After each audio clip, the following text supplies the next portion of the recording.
Bonjour à tous, aujourd'hui on va parler de la négrophobie et plus particulièrement de la négrophobie au Maghreb et dans le monde arabe pour faire écho à cette vidéo que je pense que vous avez tous vue.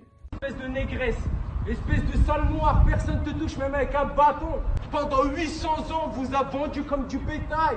Bande de putes, de merde, niquez vos mères. Donc je sais qu'en plus c'est un sujet un petit peu tabou, mais personnellement je n'ai pas peur d'en parler, surtout que je suis bien placée pour le faire, étant donné que je suis à moitié camerounaise et à moitié marocaine. C'est ma mère qui est marocaine, mais elle est foncée de peau, comme la communauté sahraoui.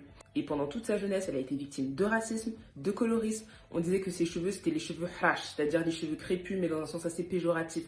Les cheveux qui sont sauvages, qui sont pas soignés, qui sont mal coiffés. Et moi-même, quand je venais au Maroc voir ma famille, j'en ai fait l'expérience. Automatiquement, que ce soit ma sœur ou moi, on a été insultés. Des insultes comme Kahloucha, comme Aizzi, qui signifie négro, mais aussi Oussif, qui signifie esclave. Donc vraiment le racisme frontal, où tu es en train de marcher dans la rue et qu'on te traite d'esclave ou de sale noir en pleine figure, je l'ai connu au Maroc. Alors bien évidemment, tous les Marocains ne sont pas comme ça, mais à un certain moment, il faut arrêter de se voiler la face et il faut reconnaître et dénoncer ce racisme anti-noir qui sévit globalement dans le Maghreb et plus généralement dans le monde arabe.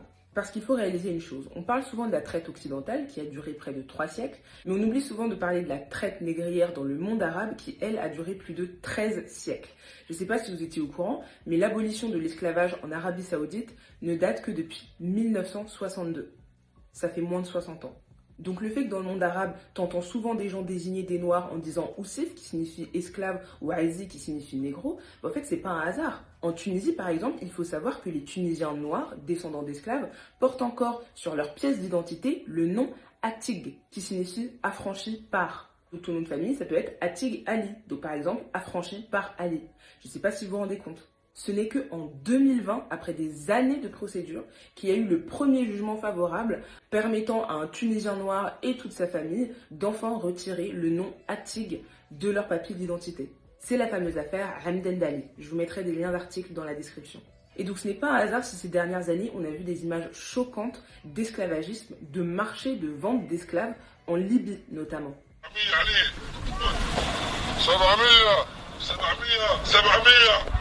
La journaliste Nima El Baghir, qui était donc tombée sur ces atrocités, avait bien dit que tout le monde autour était au courant. Je la cite, « Personne n'ignorait ce qui se passe sur cette partie de l'Afrique. L'existence de marchés aux esclaves, d'abus sexuels et de travaux forcés avait fait l'objet d'un rapport de l'Organisation internationale pour les migrations en avril. » Mais pourtant, personne ne fait rien. En parlant d'ailleurs de migrants et de réfugiés, je me souviens qu'en 2017, c'était la journée mondiale des réfugiés.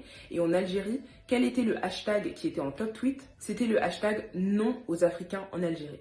Ce qui est en plus un hashtag absolument idiot, étant donné que l'Algérie est en Afrique. Voilà, le Maghreb c'est en Afrique, l'Algérie c'est en Afrique, donc faire un hashtag non aux Africains en Algérie, ouais, c'est vraiment débile.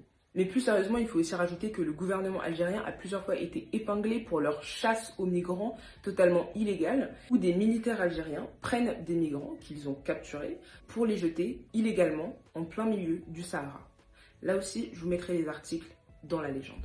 Et puis, il faut quand même rappeler que ce n'est que le 9 octobre 2018 que la Tunisie est devenue le premier pays dans le monde arabe à adopter une loi qui pénalise le racisme. Donc ce n'est qu'en octobre 2018 que les propos racistes, l'incitation à la haine, l'apologie du racisme sont devenus des infractions condamnables.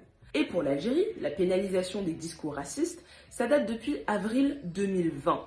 Donc c'est pour vous dire à quel point c'est pas la priorité. Et cette négrophobie, on la ressent au quotidien, même en France. Une femme arabe maghrébine qui se met en couple avec un noir, c'est quoi? C'est une beurette à khel, c'est une pute à khel. J'ai connu des copines qui se faisaient carrément blacklister parce qu'elles étaient en couple avec un noir.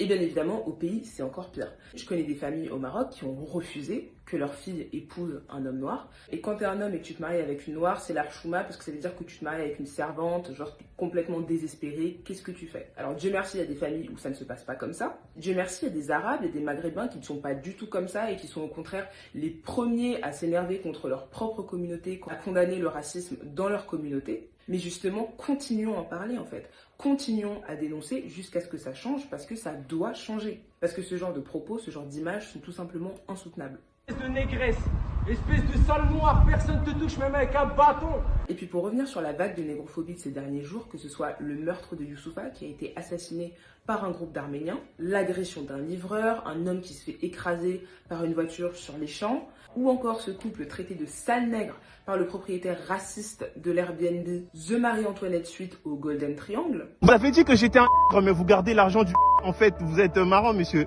Bah oui, c'est le but de l'esclavage, non? Allô? Vous êtes vraiment exceptionnels, les Noirs, quand même. Vous êtes vraiment exceptionnels. Vous êtes tellement ridicules que vous vous demandez après pourquoi tout le monde vous prend pour des cons. Autour de vous, est-ce que vous pensez vraiment que les Noirs ont accès à la justice? On vous tue, on vous viole, on vous tabasse, on vous insulte.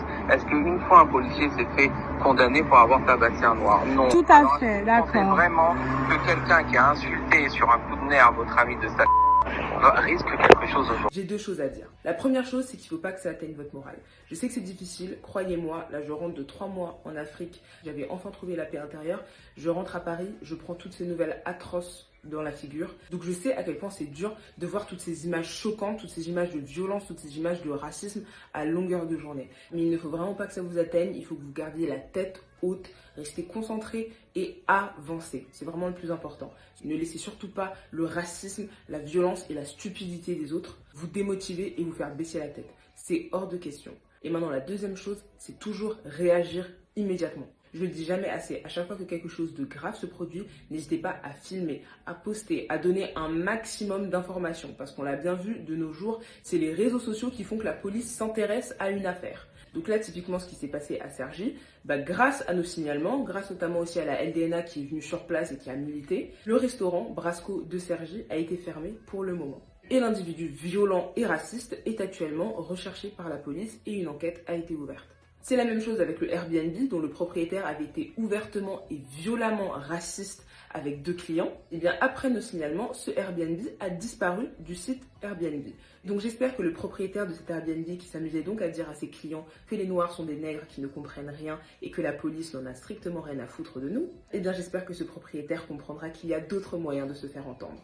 Bien évidemment sans violence, c'est important. En tout cas, voilà, j'attends vos avis en commentaire. C'était une vidéo importante pour moi à faire. Dites-moi ce que vous en pensez. Et si vous avez besoin de parler, de vous lâcher, parce que je sais qu'en ce moment, c'est difficile, n'hésitez pas à venir m'écrire en DM. Franchement, je suis là pour vous. D'ici là, prenez soin de vous, gardez la tête haute et à très bientôt. Ciao!